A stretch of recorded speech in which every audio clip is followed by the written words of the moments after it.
we're going to move on to the next one, which is M1. So speaking of Windows, we're moving on to its competitor, which is Apple.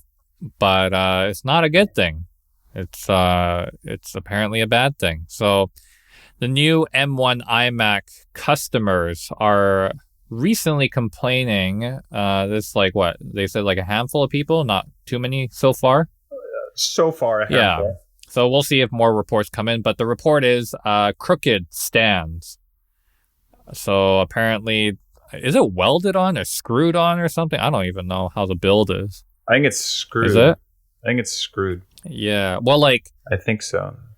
I'm trying to remember some of the unboxings. I think it came with the stand already on it. I forgot if it was. Or maybe it's not. There are 7 screws holding the iMac display to the mount, and the manufacturing issue does not appear to be user fixable. Okay, so they basically have permanent holes that were drilled in that have threads, and obviously you can't move them around.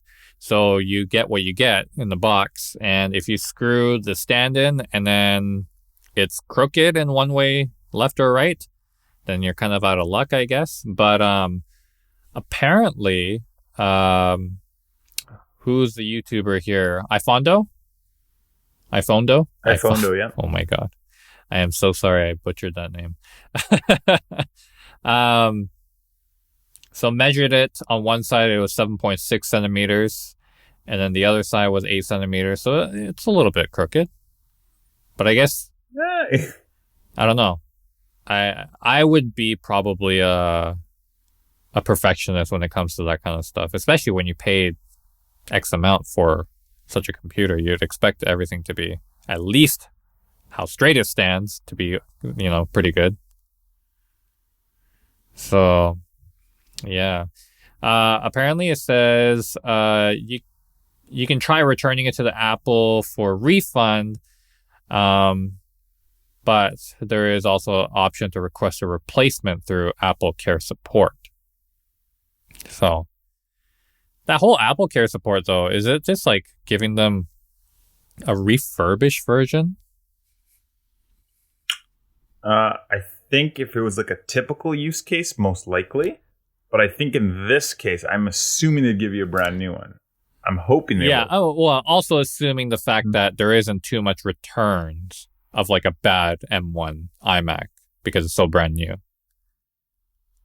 Well, when I had to get my Apple Watch replaced, they gave me a refurbished one.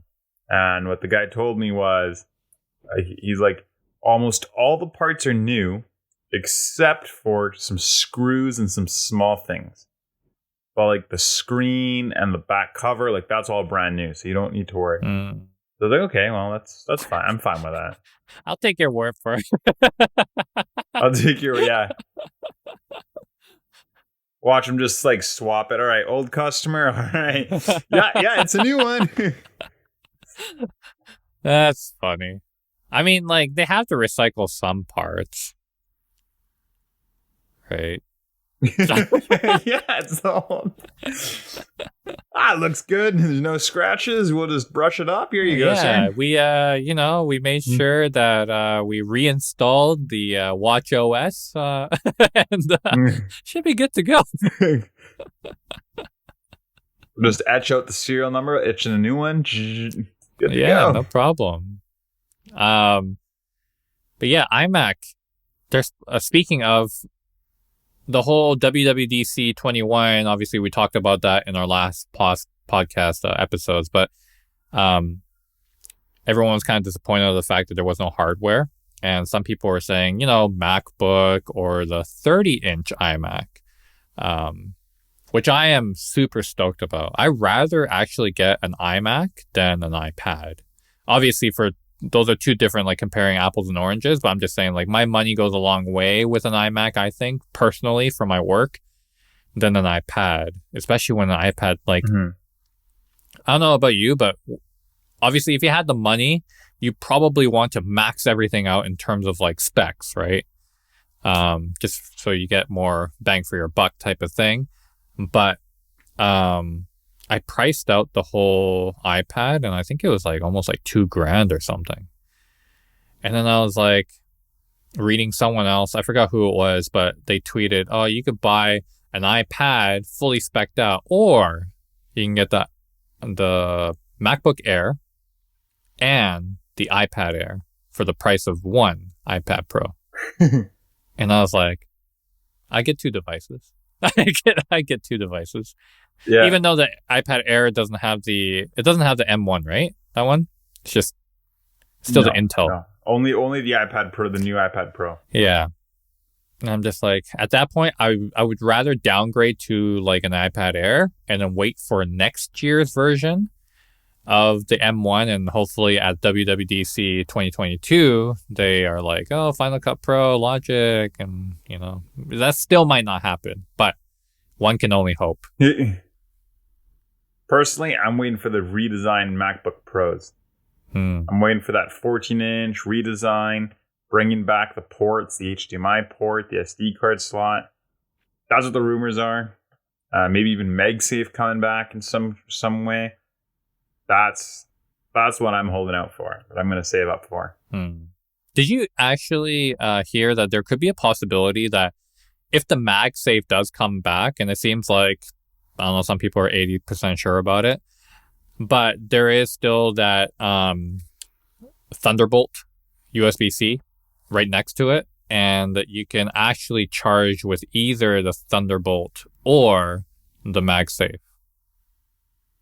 That'd be cool. So that's what they're saying. I don't know. It's a rumor. So, it's, you know, I only read it from someone just regurgitating information back. But yeah. That'd be cool. Yeah, that would be pretty cool. Speaking of, just talk about the whole Mac ecosystem here. Some people are actually saying, you know how the iPad currently has that kind of 3 dots on the back where you can stick to the keyboard, and it basically charges it. It's basically magnetically charging because you are charging through the iPad, the Magic Keyboard, right? Yeah. So some people are speculating the fact that this might be their new testing phase for the iPhones coming out. Maybe not the 13, maybe the 14, but where it's just going to be like that kind of MagSafe type of thing, where currently you have the MagSafe, the big puck, but instead it'll get redesigned to something that's much smaller, but it's just going to like snap to the back of your phone, and that's it. Like, you know, no more actually inserting it. They're going to probably eliminate that port, and that's what they've been saying for quite some time now. But yeah, that'd be pretty cool. Yeah. Or they just get rid of it completely and you have to use wireless charging. Yeah, exactly. That was another rumor. Yeah. Which I hope they don't go that route just yet. I don't think wireless charging is fully there yet. Yeah, that's true. That's true.